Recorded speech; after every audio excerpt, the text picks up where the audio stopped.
അടുത്ത question 8th ക്വസ്റ്റ്യനിലേക്ക് വരാം. സോ 8th ക്വസ്റ്റ്യനിൽ എവിടെ നിന്നാണ് ഈ ചോദ്യം വന്നിട്ടുള്ളതെന്ന് ചോദിച്ചാൽ ഡി ബ്ലോക്ക് എലമെന്റ്സ് എന്നാണ്. ഡയറക്റ്റ് NCERT സ്റ്റേറ്റ്മെന്റ് എടുത്ത് വെച്ചിട്ടുള്ള ക്വസ്റ്റ്യൻ ആണ്. ആ NCERT സ്റ്റേറ്റ്മെന്റ് കാണാത്തൊരു കുട്ടിക്ക് ഈ ക്വസ്റ്റ്യൻ ചെയ്യൽ ബുദ്ധിമുട്ടായിരിക്കും. ഇനി അതിൻ്റെ കൂടെ തന്നെ കോർഡിനേഷൻ കെമിസ്ട്രിയും അതേപോലെ തന്നെ അനലിറ്റിക്കൽ കെമിസ്ട്രിയുടെ ഒക്കെ ഫണ്ടമെന്റൽസ് വെച്ചിട്ടുള്ള ഒരു നല്ലൊരു ക്വസ്റ്റ്യൻ ഫ്രെയിം ചെയ്ത് വന്നിട്ടുണ്ട്. സോ നോക്കാം. A first row transition metal ആണ്. ഇത് metal does not liberate hydrogen gas from dilute HCl.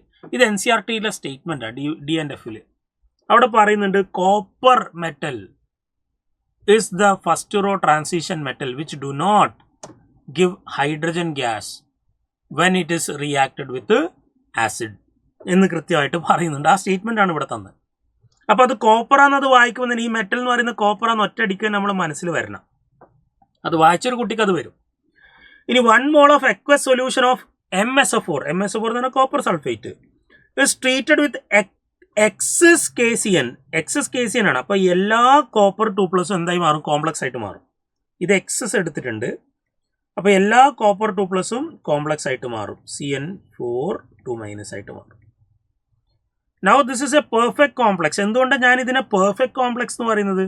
കാരണം ഈ കോംപ്ലക്സിന്റെ പുറത്തൊന്നും കാറ്റയോൺസ് ഒന്നും ഇല്ല, അല്ലെങ്കിൽ കോപ്പർ കാറ്റയോൺ ആയിട്ട് അവിടെ എക്സിസ്റ്റ് ചെയ്യുന്നില്ല. There are no copper cations whether outside the complex or any copper 2+, അല്ലെങ്കിൽ നമുക്കിങ്ങനെ പറയാം ഔട്ട്സൈഡ് ദ കോംപ്ലക്സിൽ കോപ്പർ 2+ ഇല്ല, and there are no copper 2+ that remain unreacted ആയിട്ടുള്ള ഒരു കോപ്പർ 2+ അതിലില്ല. ഓക്കെ. അപ്പോൾ ഈ കോംപ്ലക്സിലേക്ക് ഞാൻ ഇനി H2S ഗ്യാസ് പാസ് ചെയ്താൽ എന്തേ സംഭവിക്കുക? H2S ഗ്യാസ് പാസ് ചെയ്താൽ ആ സൾഫൈഡ് ആനിയോൺ ഉണ്ടെങ്കിൽ ആ സൾഫൈഡ് അയോൺസിന് ഒരു കാറ്റയോൺ വേണമെങ്കിൽ അതിന് പ്രസിപ്പിറ്റേറ്റ് ചെയ്ത് വരാൻ പറ്റുള്ളൂ. പക്ഷെ ഇവിടെ കാറ്റയോൺസ് അവൈലബിൾ അല്ല, കാരണം ഇത് പെർഫെക്റ്റ് കോംപ്ലക്സ് ആണ്. So there is no reaction here. എന്ന് വെച്ചാൽ അവിടെ പ്രസിപ്പിറ്റേറ്റ് ഒന്നും ഫോം ചെയ്യില്ല എന്നർത്ഥം.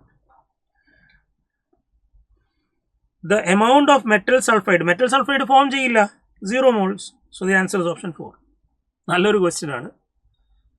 കുട്ടികളെ കൺഫ്യൂസ് ചെയ്യിക്കാൻ മാത്രമുള്ള എല്ലാ കാര്യങ്ങളും അതിലുണ്ട്. ഓക്കെ.